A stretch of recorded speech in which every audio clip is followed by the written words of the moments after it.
হচ্ছে দারকা মাছ আর পেঁয়াজ কুচি, রসুন কুচি, কাঁচা লঙ্কা, এটা ধুন্দুল, একটু আলু দিয়ে এটা মাখা মাখা চচ্চড়ি করব। আর এটা হচ্ছে ইলিশ মাছ। ইলিশ মাছে শুধু আজকে নর্মাল সিম্পল তরকারি করব বেগুন আলু দিয়ে। এটা কাঁচা লঙ্কা, একটু খালি পেঁয়াজ পেস্ট, আর কিছু দিব না।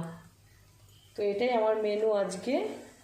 আর আজকে মাছ ফ্রাই করব। আমার বাচ্চা কাচ্চারা মাছ ফ্রাই খেতে ভালোবাসে। আর ডিম আছে, তো ডিমটা ফ্রাই করব। মাছটা দিয়ে দিব।